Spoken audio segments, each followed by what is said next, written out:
Students, आज इस video में हम फाइलम पोरीफेरा को देखेंगे जो कि किंगडम एनिमलिया का सबसे पहला फाइलम है। तो उससे पहले मैं आपको बताता चलता हूँ कि एनिमल जोन से हैं किंगडम एनिमल्स, जो हमारे पास दो मेन इनकी डिवीजन है, एक इनवर्टिब्रेट्स और दूसरे वर्टिब्रेट्स। तो आज से हम इनवर्टिब्रेट्स की क्लास स्टार्ट करने लगे हैं।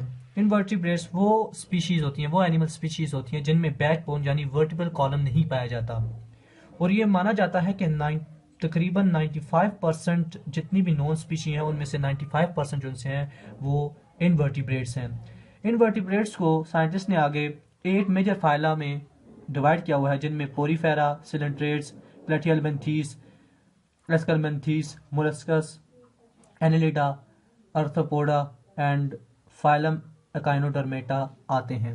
तो ये 8 मेजर हमारे पास फाइला हैं जिनमें जो से मेंबर पाए जाते हैं एनिमल्स के, वो हमारे पास इनवर्टिब्रेट्स होते हैं, यानी उनमें कोई भी किसी किस्म की बैक बोन या वर्टिब्रल कॉलम नहीं पाया जाता। तो आज इनवर्टिब्रेट्स का सबसे पहला फाइला जो सा है वो है फाइलम पोरीफेरा, उसको हम देखेंगे इस वीडियो में। जैसा कि मैंने आपसे कहा था कि हम नया चैप्टर स्टार्ट करेंगे डाइवर्सिटी अमंग एनिमल्स, तो उसकी एक मैंने बेसिस ऑफ क्लासिफिकेशन पर भी वीडियो डाली है, आप उसको भी देख सकते हैं। और आज हम उसका पहला फाइलम देखेंगे जो कि है फाइलम पोरीफेरा। ये फाइलम इसलिए भी इम्पोर्टेंट है क्योंकि ये एनिमल किंगडम का सबसे पहला फाइलम है, और क्योंकि इसमें सबसे पहले मल्टी सेलुलरिटी को देखा गया था। मल्टी सेलुलरिटी, क्योंकि साइंटिस्ट विटेकर जो सा साइंटिस्ट था उसने 1969 में मुख्तलिफ एनिमल्स को, मुख्तलिफ स्पीशीज़ को 5 किंगडम सिस्टम में मुतारफ़ कराया था, और उसने डिवाइड किया था मुख्तलिफ स्पीशीज़ को 5 किंगडम्स में, जिनमें प्रोटोजोन्स जो से थे वो क्योंकि यूनिसेलुलर ऑर्गेनिजम्स थे, तो उसने ये किया कि किंगडम एनिमलिया से प्रोटिस्ट्स को उठाकर उसने एक नया किंगडम बना दिया, जिसको हम अभी जानते हैं किंगडम प्रोटिस्टा से, उसमें उसने डाल दिया क्योंकि वो यूनिसेलुलर से। तो एनिमल्स में ये हुआ कि सबसे पहले जो सी मल्टी सेलुलरिटी पाई गई वो फाइलम पोरीफेरा में पाई गई, यानी यहाँ से आगे मल्टी सेलुलरिटी एवल्यूट होना शुरू हो गई। जैसा कि आपको पता है कि जिस वक्त यूनिसेलुलर ऑर्गेनिज्म की हम बात करें तो उनमें क्योंकि एक ही सेल होता है जो कि मुख्तलिफ फंक्शंस को परफॉर्म करता है, जैसे रिप्रोडक्शन, रिस्पायरेशन और डाइजेशन, सारे काम एक ही सेल करता है। तो उनमें क्योंकि एक ही सेल सारे काम परफॉर्म करता है तो उनकी एफिशिएंसी जो उनसे होती है वो कम हो जाती है। जबकि मल्टी सेलुलर ऑर्गेनिजम्स जो उनसे होते हैं उनमें क्योंकि बहुत सारे सेल्स होते हैं जो कि कोऑर्डिनेट करके मुख्तलिफ फंक्शंस को परफॉर्म करते हैं। जैसे अगर हम ह्यूमंस की बात करें तो ह्यूमंस में मुख्तलिफ रिप्रोडक्टिव सेल्स होते हैं जो कि रिप्रोडक्टिव सिस्टम को चलाते हैं, एलिमेंट्री कनाल के सेल डाइजेशन और अब्जॉर्प्शन में मदद देते हैं। तो ऐसे मुख्तलिफ काम होते हैं जो उनसे सेल्स होते हैं, वो मुख्तलिफ काम को एक दूसरे में बांध कर करते हैं, जिससे एफिशिएंसी बढ़ जाती है। तो फाइलम पोरीफेरा में सबसे पहले मल्टी सेलुलरिटी पाएगी, लेकिन क्योंकि ये पहला फाइलम है किंगडम एनिमलिया का और उसमें क्योंकि एवोल्यूट होना शुरू हुई है मल्टी सेलुलरिटी, तो लिहाजा इन सेल में इतनी डिवीजन ऑफ लेवल नहीं पाया गया, क्योंकि इनमें इतने ज़्यादा मल्टी सेलुलरिटी नहीं पाएगी। तो इनकी जो सी अगर हम बॉडी ऑर्गेनाइजेशन तो देखें तो वो हमारे पास थी cellular level of organization. Cellular level of organization क्या होती है, ये मैंने बेसिस ऑफ क्लासिफिकेशन में एक वीडियो बनाई थी पहले, उसमें मैंने सारा समझाया था, आप उसको भी देख सकते हैं। लेकिन यहाँ पर मैं थोड़ा सा आपको बताता चलता हूँ कि सेलुलर लेवल ऑफ ऑर्गेनाइजेशन वो होती है जिसमें सिर्फ और सिर्फ सेल ही पाए जाते हैं, यानी ऑर्गेनिजम्स में उनमें किसी किस्म का कोई टिश्यूज़ या ऑर्गन सिस्टम वगैरह के स्ट्रक्चर्स नहीं पाए जाते। तो लिहाजा इन पोरीफेरा में सिर्फ सेल्स ही पाए जाते हैं, मुख्तलिफ सेल्स जो कि फंक्शन को परफॉर्म करते हैं। तो लिहाजा इनकी जो सी बॉडी ऑफ ऑर्गेनाइजेशन है वो है सेलुलर लेवल ऑफ ऑर्गेनाइजेशन। अगर हम इसके नाम पर गौर करें तो ये दो लफ्ज़ से मिलकर बना है, पोरी और फेरा से। पोरी कहते हैं पोर्स को, इसको साथ में मैं मेंशन भी कर देता हूँ, पोरी कहते हैं पोर्स को, सुराख यानी छोटे छोटे सुराख पाए जाते हैं इनकी बॉडी पर, और फेरा कहते हैं टू बियर, यानी ये वो फाइला है, वो किंगडम एनिमलिया का वो फाइला है जिसमें पोर्स पाए जाते हैं। और अगर हम इसकी बॉडी के और जनरल करेक्टरिस्टिक्स देखें तो इनमें एक पाया जाता है कि ये इनमें डिप्लोप्लास्टिक ऑर्गेनिजम्स हैं, ये डिप्लोप्लास्टिक ऑर्गेनिजम्स। अब डिप्लोप्लास्टिक ऑर्गेनिज्म से क्या मुराद है, डिप्लोप्लास्टिक कहते हैं यानी ये इनकी जो सी बॉडी है वो दो जर्म्स लेयर से मिलकर बनी है, एक एक्टोडर्म और दूसरा एंडोडर्म, यानी इनमें मीजोडर्म की किसी किस्म की कोई मीजोडर्म नहीं पाई जाती। जाहिर बात है अगर ये डिप्लोप्लास्टिक है तो लिहाजा इनके अंदर सिलोम भी नहीं पाया जाता, या लिहाजा इसको हम कहते हैं ई सिलोमेट्स, यानी इनमें किसी किस्म की कैविटी नहीं पाई जाती, सिलोमिक कैविटी जो कि मीजोडर्म से एवोल्यूट हो या डिराइव हो, क्योंकि यहाँ पर मीजोडर्म ही नहीं पाया जाता तो वो लिहाजा कैसे उस कैविटी को बनाएगा जिसको हम सिलोम कैविटी कहते हैं। लेकिन इसमें एक किस्म की कैविटी पाई जाती है जिसको हम स्पंजियोसील कहते हैं। वो स्ट्रक्चर जिस वक्त मैं बनाऊंगा आपको उस वक्त भी बताऊंगा कि किस तरह की होती है स्पंजियोसील। ये जो सी कैविटी होती है क्योंकि मेसोडर्म से डिराइव नहीं है, मेड अप ऑफ नहीं है, अगर ये मेसोडर्म से मेड होती बनी होती तो हम इसको सिलोम कैविटी कहते हैं, लेकिन यहाँ पर ये जो सी स्पंजियोसील है ये हमारे पास एक्टोडर्म से मिलकर बनी होती है, लिहाजा इसको हम कहते हैं स्पंजियोसील। अब हम इसके नाम पर गौर करते हैं। पोरीफेरा, जैसा कि मैंने आपको बताया, पोर्स, पोरी से पोर्स, जबकि फेरा कहते हैं टू बियर, यानी वो ऑर्गेनिजम्स होते हैं जो कि पोर बियरिंग होती हैं, जिनकी बॉडीज पर बहुत सारे छोटे छोटे सुराख्स पाए जाते हैं जिनकी मदद से ये वाटर को इन एंड आउट करते हैं। तो ये ऑर्गेनिजम्स को हम कॉमनली स्पंजिस भी कहते हैं। इन ऑर्गेनिज्म को हम स्पंजिस भी कहते हैं।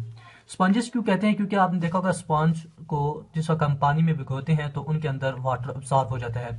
इसी तरह से ये जो से फाइला है, ऑर्गेनिजम्स हैं, ये क्योंकि वाटर में ज़्यादातर रहते हैं तो वाटर में जिस वक्त ये डाले जाते हैं या पाए जाते हैं तो उनमें ऐसा दूर से लगता है कि इनके अंदर वाटर अब्सॉर्ब हो रहा है, तो इसी वजह से हम इसको स्पंजिस कॉमनली कहते हैं। और जनरल कैरेक्टरिस्टिक इसके हम देखें तो इसके अंदर स्मॉल जो से पोर्स पाए जाते हैं उनको हम ऑस्ट्रिया कहते हैं, जबकि सिंगुलर हम ऑस्ट्रिया का लेते हैं ऑस्ट्रियम। इसके अलावा इनकी जो सी बॉडी होती है, बॉडी वॉल होती है, वो हमारे पास दो लेयर्स से मिलकर बनी होती है, एक पिनाकोडर्म और दूसरा कोएनोडर्म्स। तो हम इसकी लेयर्स देख लेते हैं। लेयर्स इसकी दो तरह की होती हैं, एक होती है पिनाकोडर्म और दूसरी होती है कोहेनोडर्म। ये दो लेयर्स से मिलकर इनकी बॉडी वॉल बनी होती है। पिनाकोडर्म हमारे पास आउटसाइड वाली लेयर होती है, जबकि कोएनोडर्म हमारे पास इनर लेयर होती है। पिनाकोडर्म हमारे पास पिनाकोसाइट से मिलकर बनी होती है, जबकि कोएनोडर्म कोएनोसाइट सेल्स से मिलकर बनी होती है। इसके अलावा अगर मैं आपको बताऊं तो ये जो सी है हमारे पास पिनाकोडर्म, ये आउटर लेयर होती है और कोएनोडर्म इनर लेयर होती है, जिनको हम पोलर सेल्स भी कहते हैं, जो कि फ्लैजिलेटेड सेल्स होते हैं और फूड कैप्चरिंग में वो मदद देते हैं। आगे चल के इसको मैं और डिटेल से आपको बताता हूँ। तो इन दो लेयर्स में जैसा कि यहाँ पर मैं अगर ड्रा करूँ, एक ये आ गई हमारे पास पिनाकोडर्म और ये अंदर वाली हमारे पास आ गई कोएनोडर्म। ये दो लेयर्स हैं, इनके दरमियान एक jelly like substance, gelatinous substance पाया जाता है जो कि नॉन सेलुलर होता है और नॉन डिफरेंशिएटेड होता है। इस स्ट्रक्चर को, इस जेली लाइक सब्सटेंस को हम कहते हैं मीज़ेनकाइम। अब आपने एक बात याद रखनी है कि यहाँ पर अक्सर स्टूडेंट्स गलती कर देते हैं कि यहाँ इस सोल्यूशन को, इस सब्सटेंस को मिज़ोग्लिया कह देते हैं। आपने मिज़ोग्लिया नहीं कहना, मगर इसका नाम है मीज़ेनकाइम। मीज़न जो से मिज़ोग्लिया है वो हमारे पास आगे फाइलम सिलेंट्रेट्स में पाया जाता है, जबकि यहाँ पोरीफेरा में हमारे पास जो सा सब्सटेंस पाया जाता है उसको हम मीज़ेनकाइम कहते हैं। उसके बाद इसके अंदर क्योंकि वाटर मुसलसल इनके अंदर इन होता रहता है पोर्स की मदद से, तो जाहिर बात है जिस वक्त वाटर अंदर जाएगा बॉडी के अंदर उसको बाहर निकलना भी उसका ज़रूरी है। तो इसके अंदर स्पेशलाइज कनाल सिस्टम पाया जाता है जो कि मुख्तलिफ तरीक़ों से चलता है और कनाल सिस्टम की मदद से वो वाटर बाहर निकलता है। उस कनाल सिस्टम जो सा है उसको भी हम डिटेल से पढ़ते हैं। पहले मैं थोड़ा सा आपको तारफ़ दे रहा हूँ, इंट्रोडक्शन दे रहा हूँ इस टॉपिक के मुतालिक, और फिर हम वन बाय वन इनको डिटेल से देखते हैं। और मैं माफ़ी भी चाहता हूँ कि ये वीडियो थोड़ी सी लंबी हो सकती है क्योंकि इसमें मैं फुल डिटेल दूंगा आपको, और ये आप तक है कि आप इसमें से कितना हासिल करते हैं अपने लेवल तक, कि आप 10th के हैं, 11th के हैं, फर्स्ट ईयर के हैं, सेकंड ईयर के हैं, आपके जो सा लेवल है आप उस तक इस लेक्चर को क्लियर कर सकते हैं। तो इंशाल्लाह मैं अपनी तरफ से पूरी कोशिश करूंगा कि आपको बहुत अच्छी तरह से समझाऊं, पूरी डिटेल दूं। और इंशाल्लाह मैं आपको एक और बात, खुशखबरी भी सुनाना चाहता हूं कि इस वीडियो के आखिर में मैं आपके लिए एक सुपर ट्रिक भी लेके आया हूं, जो कि इन सारे कैरेक्टरिस्टिक्स को याद करने के लिए सिर्फ एक सेंटेंस आपको बताऊँगा, आप उसको ध्यान में रखें और आपको पूरा फाइलम पोरीफेरा समझ में आ जाएगा। तो आपने वीडियो को आखिर तक ज़रूर देखना है, और अगर आपने अभी तक हमारे चैनल को सब्सक्राइब नहीं किया तो सब्सक्राइब भी कर लें और वीडियो को लाइक ज़रूर करें। तो उसके बाद हम देखते हैं कि हमारे पास ये जो से ऑर्गेनिजम्स हैं, एक और जनरल कैरेक्टरिस्टिक है इनका कि ये एक्वेटिक होते हैं। एक्वेटिक एक्वेटिक यानी ये पानी में ज़्यादातर रहते हैं, और इनमें मोस्टली जो उनसे ऑर्गेनिजम्स हैं वो हमारे पास मेरीन होते हैं मोस्टली, यानी वो सी वाटर में रहते हैं, जबकि फ्यू जो उनसे हैं वो हमारे पास फ्रेश वाटर में रहते हैं।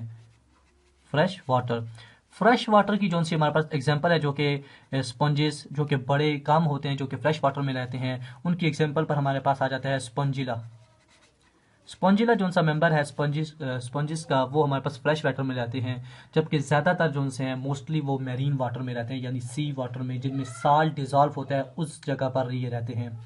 इसके अलावा एक और हमारे पास इसकी कैरेक्टरिस्टिक आ जाती है कि ये एसिमेट्रिकल होते हैं।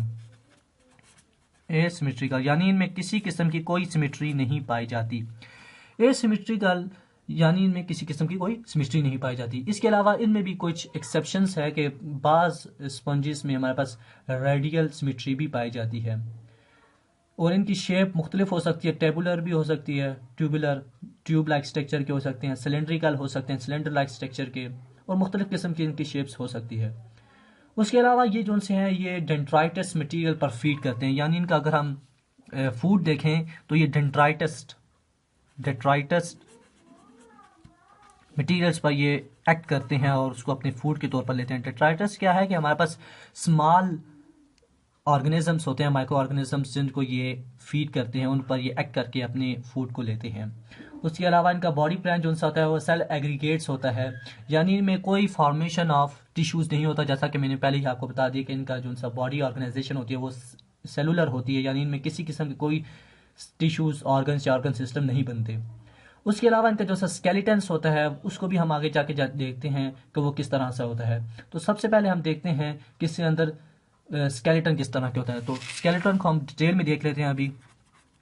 स्केलेटन, तो इनका स्केलेटन जो सा है वो दो तरह का होता है, एक स्पेक्यूल्स और दूसरा हमारे पास स्पंजिन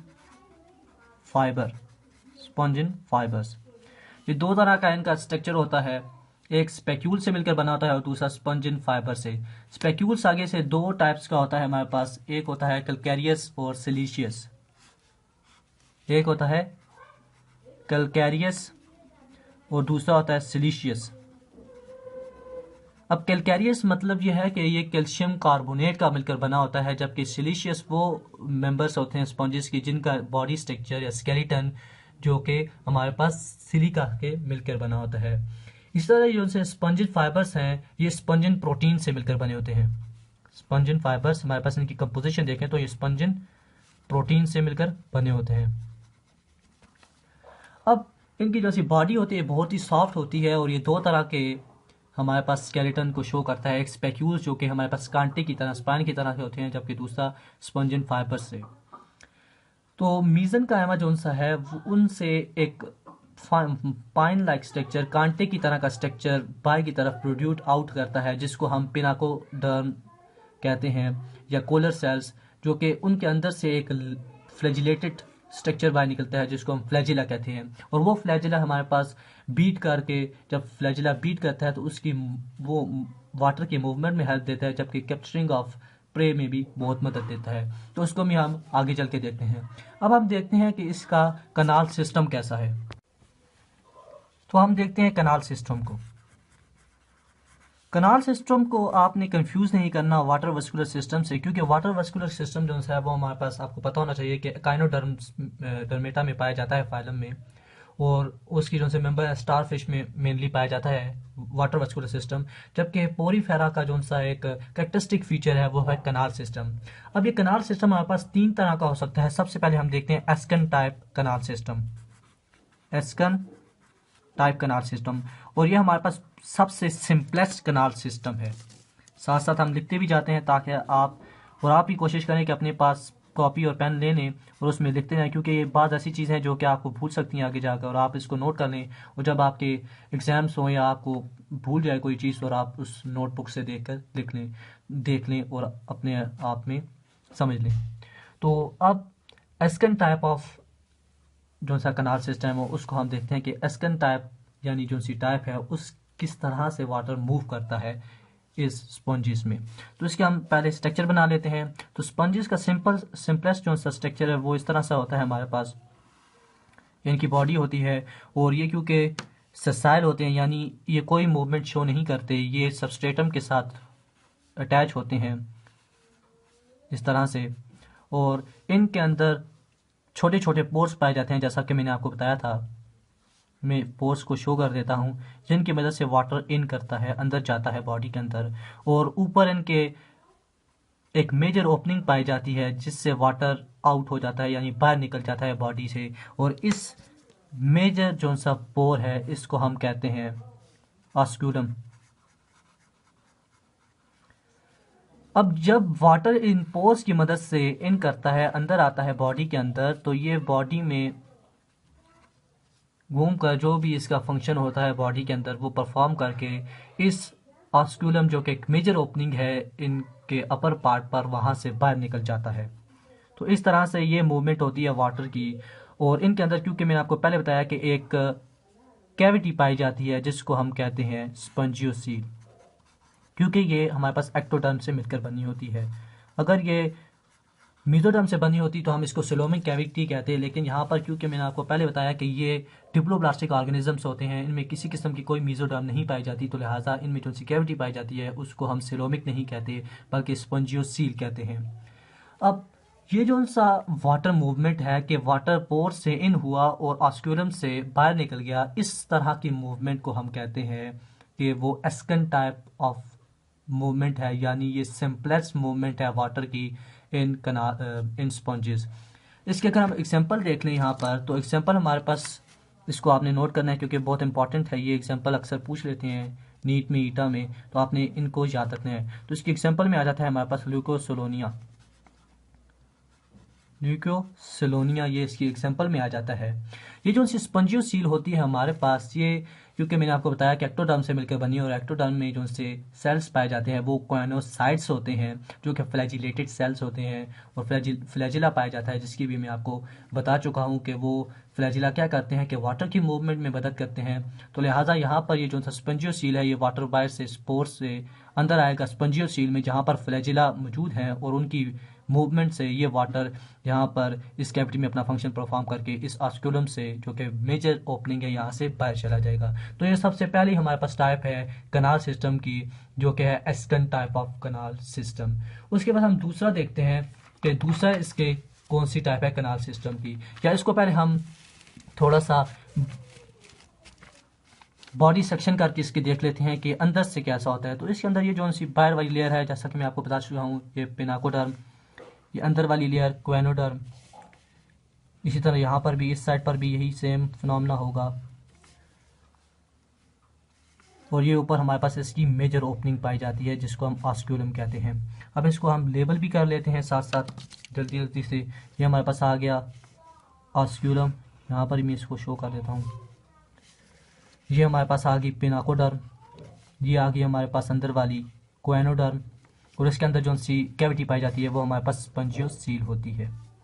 तो इस तरह का हम अगर इसका बॉडी सेक्शन करें, इसको अंदर से देखें, तो इस तरह का इसके अंदर पाया जाता है कि दो लेयर्स पाई जाती हैं, एक पेनाकोडर्म बाहर वाली और अंदर वाली क्वेनोडर्म। और इसके जो सी क्वेनोडर्म है इसके ऊपर ऐसे हेयर लाइक स्ट्रक्चर्स पाए जाते हैं जो कि मैं आपको बता चुका हूँ, जो कि क्वेनोसाइट्स से एवोल्यूट होते हैं, निकलते हैं बाहर की तरफ, और इन हेयर लाइक स्ट्रक्चर को हम फ्लैजिला कहते हैं, जिनकी मूवमेंट से हमारे पास वाटर मूव करता है और ये प्रे को भी कैप्चर कर लेते हैं। तो ये सिंपलेस्ट हमारे पास जो सा वाटर की मूवमेंट का एक प्रोसेस है उसको हम एस्कन टाइप ऑफ मूवमेंट कहते हैं। उसके बाद हम बात दूसरी देखते हैं कि दूसरी टाइप कौन सी है। तो दूसरी टाइप हमारे पास आ जाती है इस कैनाल सिस्टम की, वो है साइकन टाइप। साइकन टाइप ये थोड़ी सी कॉम्प्लेक्स होती है एज कंपेयर टू फर्स्ट जो सी टाइप है एस्कन टाइप से। और इसकी अगर आपको मैं पहले एग्जांपल बता दूं, तो इसके एग्जांपल में हमारे पास जो से ऑर्गेनिजम्स आते हैं जिनमें ये ऐसी किस्म की एस्कन टाइप की मूवमेंट पाई जाती है, उनमें आ जाते हैं साइकन, या जिनको हम स्काइफा भी कहते हैं। तो ये स्पंजेस के मेंबर जिनमें साइकन टाइप ऑफ मूवमेंट पाई जाती है वाटर की, उनकी एग्जांपल हमारे पास साइकन और या स्काइफा भी हम उनको कहते हैं। तो ये थोड़ी सी कम्प्लेटेड इस लिहाज से है एस्कन टाइप से, क्योंकि इसके अंदर दो तरह की कनाल्स हमारे पास पाई जाती हैं, एक करंट कनाल और दूसरी रेडियल कनाल, जो कि इस वाटर के मूवमेंट में मदद देते हैं। अब हम इसकी स्ट्रक्चर ड्रा करके अच्छे तरीके से समझ लेते हैं, क्योंकि स्ट्रक्चर के बगैर मैं आपको समझा नहीं सकता थ्योरी से, तो हम इसका स्ट्रक्चर ड्रा कर लेते हैं। तो स्ट्रक्चर ऐसी बॉडी की बाहर वाली लेयर आ गई इसकी, जिसको हम कहते हैं पिनाकोडर्म, जबकि इनर वाली लियोन सी लेयर है उसको हम कहते हैं क्वानोडर्म।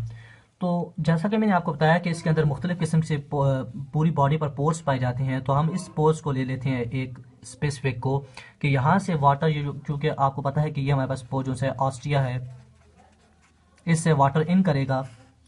अब इस तरह इससे वाटर इन करेगा, क्योंकि मैं आपको बताया कि दो किस्म की कनाल्स होती हैं। एक होती है हमारे पास ये पहली वाली, जिसको हम करंट कनाल कहते हैं, जबकि इसी के साथ यहाँ से एक अपर्चर की ओपनिंग होती है और ये दूसरी कनाल में ओपन होता है और यहाँ से ये वापस स्पंजियोसील में चला जाता है। यानी इस तरह की मूवमेंट होती है।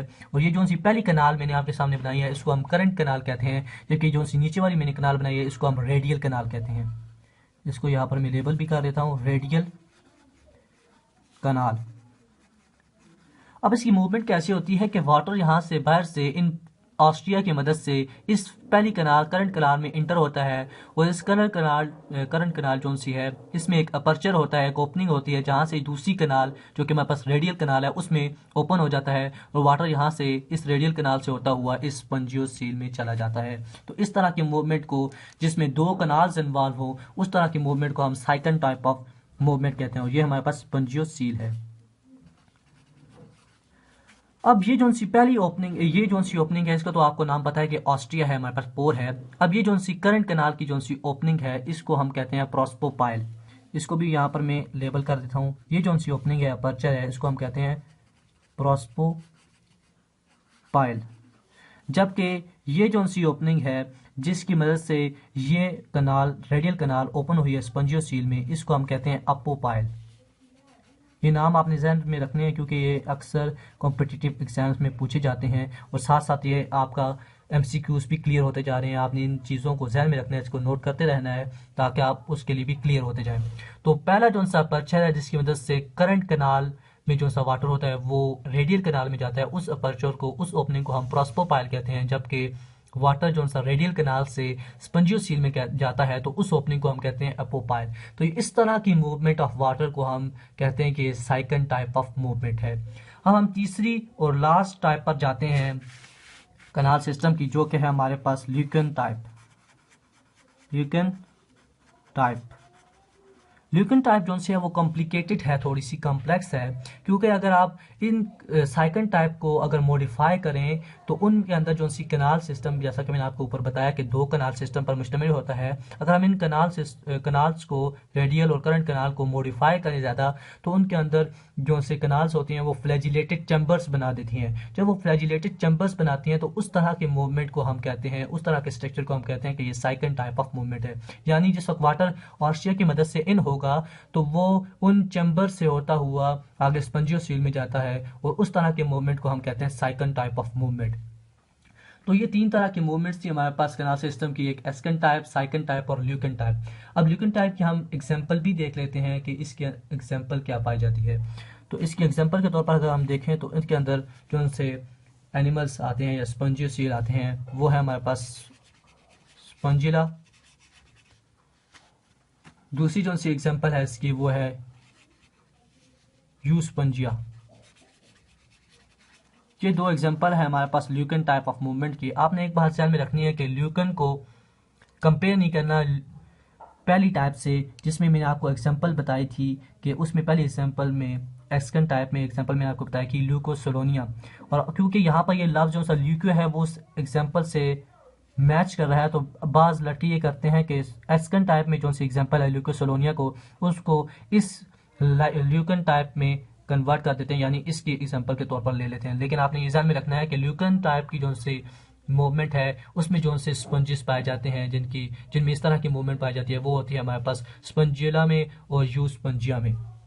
तो ये तीन तरह के हमारे पास सिस्टम्स हैं कि किस तरह से वाटर मूव करता है। तो आपने इसको बहुत अच्छे तरीके से ध्यान में रखना है कि किस तरह से ये मूवमेंट होती है। उसके बाद हम जाते हैं अपने नेक्स्ट जनरल कैरेक्टरिस्टिक्स के बारे में कि इसकी क्लासिफिकेशन कैसी है। ये बहुत ही इंपॉर्टेंट है, इसको आपने ध्यान में रखना है कि इन स्पंजेस की पोरीफेरा की क्लासिफिकेशन कैसी है। इन स्पंजेस की हमारे पास तीन, साइंटिस्ट ने इसको तीन पार्ट्स में या तीन टाइप्स में डिवाइड किया हुआ है इनकी क्लासिफिकेशन को। तो वन बाय वन हम सबको देख लेते हैं। आसान है, मुश्किल नहीं है, आपने बस थोड़ा सा कंसंट्रेट करना है इस टॉपिक पर। तो पहले जो सी टाइप आती है क्लासिफिकेशन में वो है कलकेरिया। कलकेरिया में अगर हम देखें तो कलकेरिया में जितने भी स्पंजेस पाए जाते हैं वो सारे के सारे मैरीन होते हैं, यानी सी वाटर में रहते हैं, जिनमें साल्ट डिजॉल्व होता है। ये जो से स्पंजेस हैं ये कंपेरेटिवली जो से प्रिमिटिव होते हैं और स्मॉल इन साइज होते हैं, और इनका जो सी मैक्सिमम हाइट होती है वो हमारे पास 10 सेंटीमीटर होती है। इनमें जो सा स्पेक्यूल्स है, जो कि स्केलेटन है, वो कैल्शियम कार्बोनेट के मिलकर बना होता है, जिसको हम कैलकेरियस कहते हैं। यानी इसमें जो सा स्पेक्यूल है, एक्सोस्केलेटन है, वो हमारे पास कैल्शियम कार्बोनेट से मिलकर बना होता है।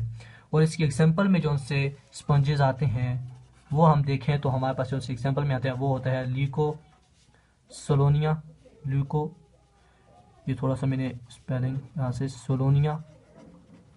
और दूसरी एग्जांपल अगर हम इसकी देखें तो वो साइकन, या जिसको हम स्काइफा भी कहते हैं।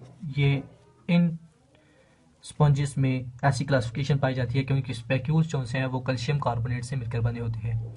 आप घबराइए मत, आपको अगर कुछ चीज़ समझ नहीं आ रही तो आपको वीडियो को पॉज करके आप रिवाइंड करके दोबारा से देख लें, अच्छी तरह से समझ लें, क्योंकि ये आपके पास मौका है इस टॉपिक को समझने के लिए। अब हम दूसरी क्लासिफिकेशन पर देखते हैं। दूसरी टाइप क्या है, वो है हमारे पास हेक्सा एक्टिनेलिडा। थोड़ा सा नाम मुश्किल है, लेकिन आप उसको तोड़ के पढ़ें तो आप समझ सकते हैं, हेक्सा एक्टिनेलिडा। तो इन क्लासिफिकेशन में क्या हुआ है कि यहाँ पर एक्सा जो सा लफ्ज़ है वो आपको पता है कि 6 को शो कर रहा है, यानी 6 साइड्स। और इन तरह के स्पंजेस को हम मेनली या कॉमनली हम कहते हैं ग्लास स्पंजेस। अब ग्लास स्पंजेस क्यों कहते हैं, क्योंकि आपको पता है कि ग्लास क्योंकि सिलिका से मिलकर बना होता है, तो लिहाजा ये जो से ऑर्गेनिजम्स हैं, ये जो से स्पंजेस हैं, वो हमारे पास सिलिका से बने होते हैं। लिहाजा यहाँ पर एक पॉइंट हमारे पास आ गया कि स्पेक्यूल्स जो से हैं इस टाइप के स्पंजेस में हमारे पास सिलिका से मिलकर बने होते हैं। तो लिहाजा क्योंकि ग्लास भी सिलिका से मिलकर बना होता है, ग्लास की कंपोजिशन भी सिलिका से मिलकर बनी होती है, तो लिहाजा इन स्पंजेस को हम कॉमनली ग्लास स्पंजेस कहते हैं। और ये जो से हमारे पास स्पंजेस है ये मेनली हमारे पास मेरीन वाटर में पाए जाते हैं। अब हम इसको हेक्सा क्यों कहते हैं, क्योंकि इनके अगर हम बॉडी की स्ट्रक्चर देखें तो ये 6 जगह से ओरिएंटेटेड होते हैं, तो इस लिहाज से हम इसको 6 रेड सिलिशियस स्पेक्यूल्स भी कहते हैं।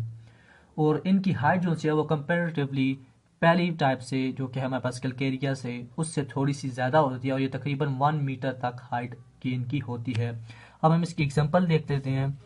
तो एग्जांपल के तौर पर हमारे पास आ जाती है इसकी एग्जांपल हयालो नीमा, जिसको हम कॉमनली कहते हैं ग्लास रोप स्पंज। और इसके अलावा और भी बहुत सारे एग्जांपल है, उसको भी अपने ध्यान में आप रख सकते हैं। तो ये दूसरी हमारे पास क्लासिफिकेशन आ गई कि क्लासिफिकेशन के बेसिस पर हम स्पंजेस को 3 टाइप्स में डिवाइड करते हैं। पहली कैलकेरिया, दूसरी हेक्सा एक्टिनेलिडा, और तीसरी हमारे पास कौन सी टाइप है वो है डेमन स्पॉन्जिया। ये डेमन स्पॉन्जिया की जो सी टाइप है ये मैरीन वाटर में भी पाई जा सकती है, जबकि फ्रेश वाटर में भी इनकी कुछ स्पंजेस की मेंबर जो है वो फ्रेश वाटर में भी पाई जाती है, जिसकी मैं आपको एग्जांपल पहले बता चुका हूँ, वो है स्पंजिला। तो अगर हम इस डेमन स्पॉन्जिया की टाइप में देखें तो इनको हम कॉमनली कहते हैं फ्रेम स्पंज, फ्रेम स्पंज। और इनके जो से स्पेक्यूल्स हैं वो सिलिका से मिलकर भी बने हो सकते हैं, जबकि हमारे पास या फिर ये स्पंजिन फाइबर से मिलकर बने होते हैं। आपने एक बात ध्यान में रखनी है कि अगर इस टाइप में अगर हम देखें तो ये सिलिका से मिलकर बने हैं, तो आपने इस टाइप से इसको कंपेयर नहीं करना, क्योंकि ये एक अलग टाइप है। इसमें दोनों तरह के स्पेक्यूल्स पाए जा सकते हैं, या वो सिलिका से मिलकर बने हों या स्पंजिन फाइबर से मिलकर बने हों। तो इनकी एग्जांपल हम देख लेते हैं। तो एग्जांपल पर इसकी आ जाती है हमारे पास, एग्जांपल आ जाती है क्लायोना। क्लायोना को हम मेनली कहते हैं या कॉमनली हम इसको कहते हैं बोरिंग स्पॉन्ज। उसके अलावा अगर इसकी एग्जांपल देखें तो वो आते हैं स्पॉन्जिला, जिसको हम कॉमनली कहते हैं fresh water sponge, fresh water sponge. इसी तरह से एक और एग्जांपल, आप तीसरी एग्जांपल भी देख सकते हैं। इसकी अगर हम तीसरी एग्जांपल देख लें तो वो है हमारे पास यू स्पॉन्जिया, जिसको हम कॉमनली कह सकते हैं बॉथ स्पॉन्ज। ये जो उनसे कॉमन नाम मैं आपको बता रहा हूँ ये बहुत इंपॉर्टेंट है, आपने इनको ध्यान में रखना है। जो क्रायोना को हम कॉमनली कहते हैं बोरिंग स्पॉन्ज, स्पॉन्जिला को हम कहते हैं फ्रेश वाटर स्पॉन्ज और यू स्पॉन्जिया को हम कहते हैं बाथ स्पॉन्ज। इसलिए इंपॉर्टेंट है क्योंकि बाज़ औक़ात एमसीक्यूज में ये इनके कॉमन नाम पूछे जाते हैं, कॉमन नेम पूछ लिए जाते हैं, जिसमें अक्सर स्टूडेंट्स गलत कर देते हैं और अपने मार्क्स को लूज़ कर देते हैं। तो इनको आपने ज़हन में ज़रूर रखना है। इसकी एक और एग्जांपल भी आप लिख लें अपने पास, यहाँ पर मैं लिख देता हूँ इस डेमन स्पॉन्जिया की। तो उसमें आ जाता है यू प्लेक्टिला, यू प्लेक्टिला, इसमें भी ये एग्जांपल आ जाती है और इसको हम कॉमनली कहते हैं वीनस फ्लावर बास्केट। ये आपने ध्यान में रखने हैं कॉमन नेम। तो तीसरी एग्जांपल हमारे पास आ जाती है डेमन स्पॉन्जिया की यू प्लेक्टिला, जिसमें हमारे पास कॉमनली हम उसको कहते हैं वीनस फ्लावर बास्केट। तो ये तीन बेसिस पर, क्लासिफिकेशन की बेसिस पर हम स्पॉन्जेस को, फाइलम पोरीफेरा को तीन टाइप्स में डिवाइड करते हैं, कल्केरिया, हेक्सा एक्टिनेटा और डेमन स्पॉन्जिया। तो ये होल प्रोसेस था, आपने देखा, मैंने डिटेल में कोशिश की आपको समझाऊं। और एक और बात मैं आपको बताना चाहता हूँ यहाँ पर बहुत इंपॉर्टेंट है जो कि स्पॉन्जेस जो हैं वो, उनके अंदर एक रिमार्केबल एबिलिटी ये है कि वो रीजनरेशन कर सकते हैं किसी भी स्मॉल फ्रेगमेंट से, यानी इनके अंदर रीजनरेशन की एबिलिटी पाई जाती है। तो आपने देखा कि मैंने कोशिश की कि आपको होल प्रोसेस बहुत अच्छे तरीके से समझाऊं और इंशाल्लाह मैं उम्मीद करता हूं कि आपको ये अच्छी तरीके से समझ आई होगी। अगर यहाँ से आपको थोड़ा सा मुश्किल लग रहा है तो आप वीडियो को पॉज करके रिवाइंड करके दोबारा से देख लें, क्योंकि ये मैंने माइन्यूटली आपको समझाया है। आप इनकी और कुछ नहीं है इसमें, सिर्फ आपने इनकी एग्जाम्पल्स को याद रखना है और इनके कॉमन नेम्स को याद रखना है जो कि ईटा में, नीट में पूछे जाते हैं। तो यहाँ पर हमारे पास क्लासिफिकेशन इसकी कंप्लीट हो जाती है। अब मैंने जैसे कि आपको शुरू में वीडियो में बताया था कि मैं आपको इसकी ट्रिक बताऊंगा, एक सेंटेंस बताऊंगा जिसकी वजह से आप इस पूरी फाइलम के कैरेक्टरिस्टिक्स को आसानी से याद कर लेंगे। तो वो ट्रिक मैंने पहले से लिखी हुई है अपने पास, वो मैं आपको बता देता हूँ। बहुत ही आसान ट्रिक है, उसकी वजह से आप इस फाइलम पूरे को आसानी से याद कर सकते हैं। तो ट्रिक है पोरीफेरा में CS है। इस सेंटेंस को आपने याद रखना है, पोरीफेरा में CS है।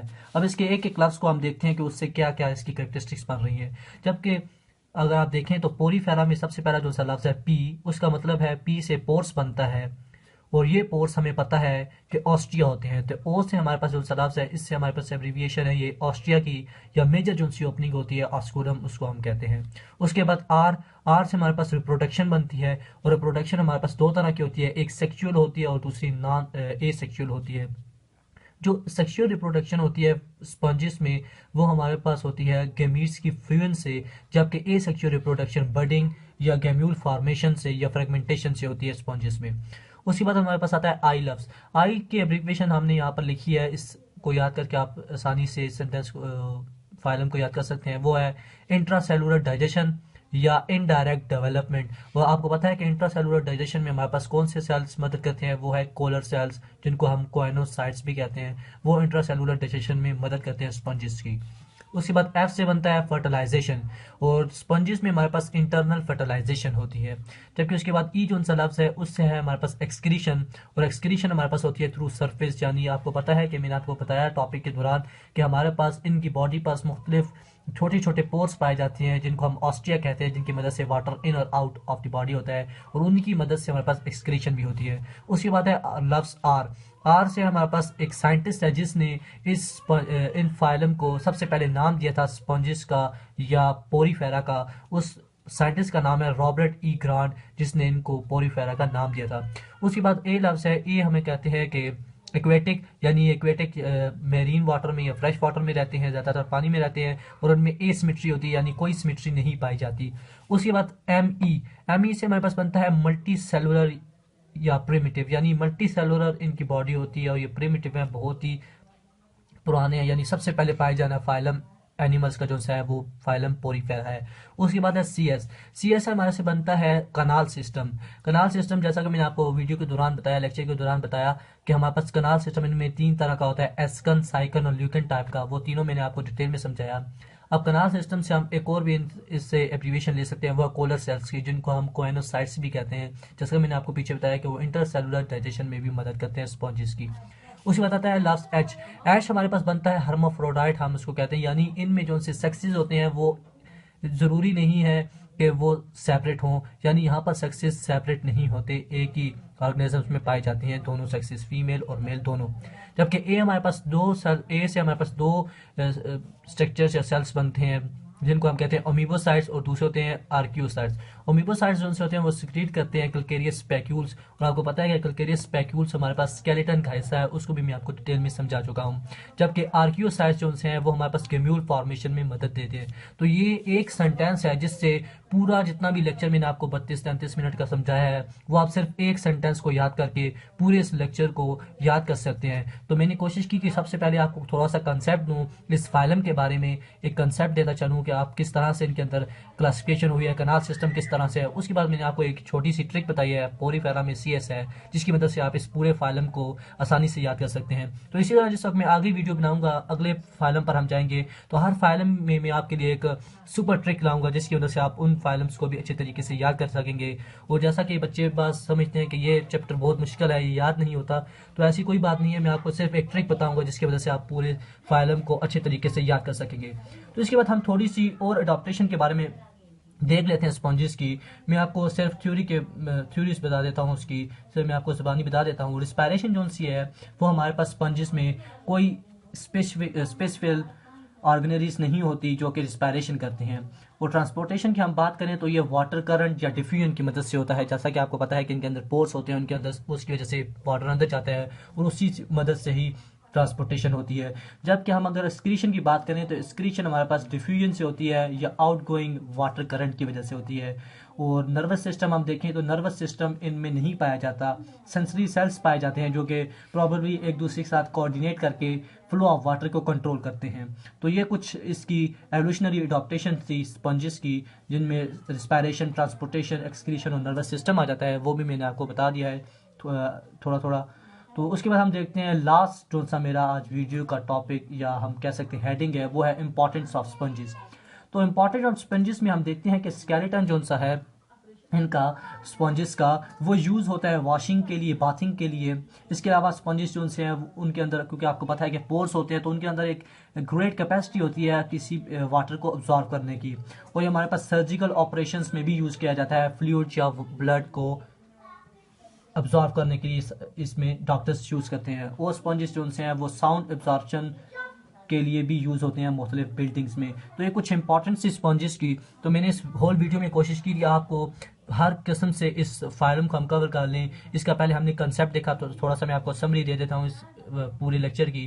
तो सबसे पहले हमने इसका कंसेप्ट देखा पोरीफेरा का, उसके बाद हमने इसकी सुपर ट्रिक देखी, और आखिर में इसकी एवोल्यूशनरी अडॉप्टेशंस देखी और इंपॉर्टेंस ऑफ स्पंजेस भी देखी। तो मुझे उम्मीद है कि आपको ये वीडियो बहुत अच्छी लगी होगी। अगर आपको ये वीडियो अच्छी लगी है तो इसको लाइक ज़रूर कीजिए और हमारे चैनल को सब्सक्राइब जरूर कीजिए, और साथ में बेल आइकन को भी प्रेस कर दें जाके, ताकि मैं कोई भी वीडियो डालूँ तो आपको उसका नोटिफिकेशन मिल जाए। और प्लीज़ आप कमेंट ज़रूर किया करें, क्योंकि कमेंट से मुझे अप्रिशिएशन मिलती है, मुझे पता चलता है कि आपको वीडियो कितनी अच्छी लग रही है। तो इंशाल्लाह अगले नए फाइलम के साथ हम हाजिर होंगे, जो कि है हमारे पास सिलेंट्रेट्स, हमारे पास उससे पहले आता है फाइलम निडेरियंस। उसको हम देखेंगे कि उसके अंदर किस तरह से कैरेक्टरिस्टिक्स पाई जाती हैं, उसको भी हम ट्रिक की मदद से देखेंगे। तो आज की वीडियो के लिए इतना ही है, इंशाल्लाह अगली वीडियो में मुलाकात होगी। अल्लाह हाफिज़।